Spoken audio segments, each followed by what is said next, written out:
के तपाईले Google Adsense मा पिन भेरिफाई गर्नुभयो? यदि तपाईले गर्नुभएको छैन भने Google Adsense मा पिन भेरिफिकेसन कसरी गर्ने म तपाईलाई यो भिडियोमा पुरै जानकारी दिँदै छु। नमस्ते, म हुँ चन्द्र घलान अनि प्राविधिक ज्ञान युट्युब च्यानलमा तपाईलाई स्वागत छ। Google Adsense मा विशेष गरी आईडी भेरिफाई गरिसकेपछि पिन भेरिफाई पनि गर्नुपर्छ। यदि तपाईलाई Google Adsense को आईडी कसरी क्रिएट गर्ने, सेटअप कसरी गर्ने अनि आईडी कसरी भेरिफाई गर्ने थाहा छैन भने मेरो यसभन्दा अगाडिको भिडियोहरू हेर्न सक्नुहुन्छ। मैले त्यहाँ स्टेप बाइ स्टेप जानकारी गराएको छु। म ती भिडियोहरूलाई यो भिडियोको तल डिस्क्रिप्सनमा राख्ने छु। तपाईले कुनै पनि वेबसाइटबाट अथवा युट्युबबाट कम्तीमा पनि $10 अमेरिकी कमाइ गरिसक्नु भएपछि तपाईले आईडी र पिन भेरिफिकेसन गर्नुपर्छ। आईडी भेरिफाई गरिसकेपछि पिन भेरिफाई गर्नको लागि तपाईको जुन ठेगाना तपाईले युट्युबमा एडसेन्समा राख्नु भएको छ त्यो एडसेन्समा भएको ठेगानामा गुगलले तपाईलाई 6 अङ्कको पिन मेल गर्छ अर्थात् पठाउँछ र तपाईले त्यो मेल पाउन सक्नुहुन्छ कम्तीमा पनि 2 हप्तादेखि 4 हप्ता भित्रमा। तपाईले पाउनु भएको त्यो पिन कोड हुलाक कार्यालयमा आउँछ र हुलाक कार्यालयबाट तपाईले लिएर आएर एडसेन्सको पिन भेरिफाई गर्ने ठाउँमा राख्नुपर्छ। त्यो राखिसकेपछि मात्र तपाईको एड्रेस अथवा पिन कोड भेरिफाई हुन्छ। तपाईले यदि 4 महिना भित्रमा यो पिन भेरिफाई गर्नु भएन भने तपाईको एडसेन्समा विज्ञापन नदेखाउने समस्या वा कमाउन नसक्ने समस्या पनि देखा पर्छ। त्यसैले तपाईले भेरिफाई गरिहाल्नुपर्छ। उसो भए पिन भेरिफाई कसरी गर्ने त? पिन कोड अपडेट गर्ने बेलामा यदि तपाईं आफ्नो च्यानलमा जानुभयो भने तपाईं यस्तो सूचना देख्न सक्नुहुन्छ। Important, please sign into AdSense account to verify your address using the pin code mailed to your billing address.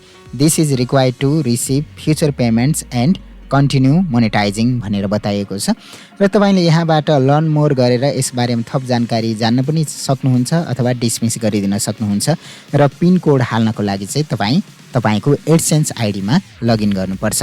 तपाई एडसेन्स आईडीमा लगइन गरिसकेपछि तपाई यहाँ देख्न सक्नुहुन्छ your payment are on hold because you need to verify your address.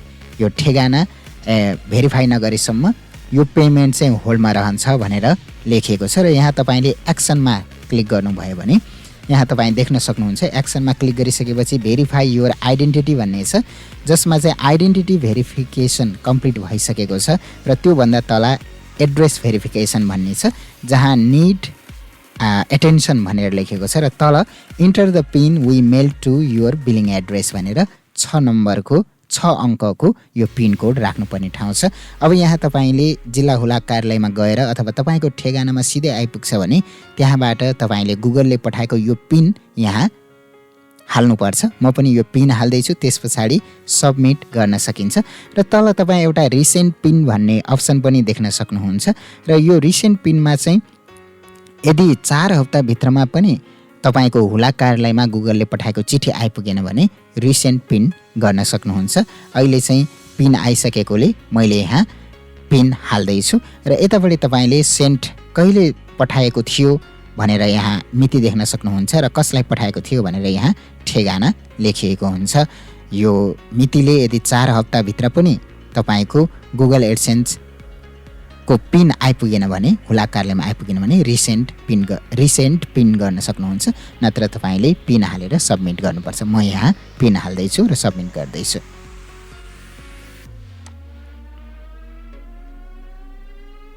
यसरी submit गरिसकेपछि तपाईँ देख्न सक्नुहुन्छ भेरिफाई योर आइडेन्टिटीको तल identity verification completed, address verification पनि कम्प्लिटेड भनेर देखाइसकेको छ र अब तपाईँ माथि अझै पनि एक्सन देखिरहनु भएको छ तर यसलाई तपाईले फेरि रिफ्रेस गर्नुभएपछि त्यो हट्छ अथवा हटेको छैन भने केही समयपछि हट्छ। यहाँ हटिसकेको छ, तपाईको पनि हटेको होला र यति भएपछि चाहिँ तपाईले तपाईको ब्याङ्कमा पैसा पठाउनको लागि यो तपाईको एकाउन्ट पनि लिङ्क गर्न सक्नुहुन्छ।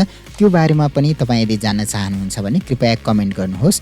म तपाईको कमेन्ट धेरै आइसकेपछि यो ब्याङ्क कसरी लिङ्क गर्ने, तपाईको एकाउन्टलाई कसरी लिङ्क गर्ने र युट्युबले पठाएको पैसा सिधै तपाईको खातामा कसरी पाउने भनेर पनि भिडियो बनाउने छु।